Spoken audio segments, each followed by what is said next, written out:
Hello friends, இன்னைக்கு நம்ம ஒரு சுவையான மட்டன் கிரேவி வறுத்தரைச்ச ஸ்டைல் பார்க்க போகிறோம். இது தோசை, இட்லி, இடியாப்பம், ஆப்பம், ரைஸ்க்கு ரொம்ப டேஸ்டியாக இருக்கும். ஸோ இப்போது நம்ம ஒரு அடுப்பில் குக்கர் வச்சுக்கலாம். அதில் 1 டேபிள் ஸ்பூன் அளவுக்கு ஆயில் ஆட் பண்ணி, ஆயில் சூடானதும் 1 டேபிள் ஸ்பூன் அளவுக்கு இஞ்சி பூண்டு விழுது ஆட் பண்ணிக்கோங்க. ஆட் பண்ணி ஒரு 1 மினிட் போல் நல்லா மிக்ஸ் பண்ணி விட்டுக்கோங்க. அது கூட 1/2 kg மட்டன் பீசஸ் ஆட் பண்ணிக்கலாம். 1 டீஸ்பூன் அளவுக்கு மஞ்சத்தூள், உப்பு தேவையான அளவு ஆட் பண்ணிக்கோங்க. ஒரு 2 மினிட்ஸ் நல்லா மிக்ஸ் பண்ணி கொடுத்துக்கோங்க.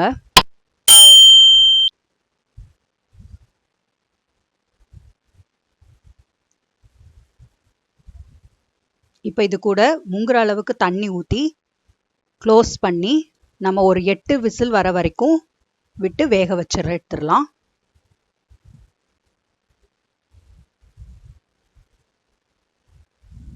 இதுக்கப்புறம் நம்ம செகண்ட் ஸ்டெப் என்னன்னு பார்த்துடலாம். ஒரு கடாயில் 1 கப் அளவுக்கு துருவிய தேங்காய் எடுத்துக்கோங்க. 1 கொத்து கருவேப்பிலை, 5 சின்ன வெங்காயம், 1/2 டேபிள் ஸ்பூன் அளவுக்கு கொத்தமல்லி, 2 காஷ்மீரி மிளகாய், 6 காஞ்ச மிளகாய், 5 கிராம்பு, 2 பட்டை, 1 அன்னாசி பூ, 1/2 டீஸ்பூன் அளவுக்கு சோம்பு, 2 ஏலக்காய். இதை போட்டு நல்லா ரோஸ்ட் பண்ணி எடுக்கணும். ஒரு 10 மினிட்ஸ்க்கு ஹை ஃப்ளேமில் வச்சு ரோஸ்ட் பண்ணிங்கன்னா உங்களுக்கு ஒரு நல்ல கோல்டன் ப்ரௌன் கலரில் மாறி வரும். ஸோ அந்த சமயத்தில் நம்ம அடுப்பு ஆஃப் பண்ணிடலாம். பார்த்திங்கன்னா நல்ல கோல்டன் ப்ரௌன் வந்துருச்சு. இப்போ இது சூடானதும் தண்ணி ஆட் பண்ணி நம்ம பேஸ்ட் மாதிரி எடுத்துக்கலாம். இப்போ தேர்ட் ஸ்டெப் என்னென்னா, ஒரு கடாயில் 1 டீஸ்பூன் அளவுக்கு எண்ணெய் ஆட் பண்ணிக்கோங்க. ஒரு பெரிய வெங்காயத்தை ரஃப்பாக சாப் பண்ணி அதையும் ஆட் பண்ணி வதக்கிக்கோங்க. இது ஒரு டிரான்ஸ்பரண்ட் ஸ்டேஜ் வர வரைக்கும் வதக்கிக்கோங்க. ஸோ இந்த ஸ்டேஜில் நம்ம தக்காளி ஒன்று எடுத்திருக்கோம். ஸோ அதை ரஃப்பாக சாப் பண்ணியிருக்கேன். ஸோ அதையும் ஆட் பண்ணி நல்லா வதக்கிக்கோங்க. நல்லா வதங்கினோடனே அதை ஒரு மிக்ஸி ஜாரில் ட்ரான்ஸ்ஃபர் பண்ணி பேஸ்ட் மாதிரி அரைச்சி எடுத்துக்கோங்க. இப்போது அந்த வேக வச்ச மட்டன் கூட நம்ம தேங்காய்லாம் வறுத்து அரைச்சி வச்சோம்ல, அந்த விழுதா ஆட் பண்ணிக்கலாம்.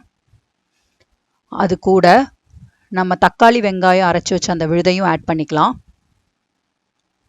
ஆட் பண்ணிவிட்டு நல்லா மிக்ஸ் பண்ணி கொடுத்துக்கோங்க.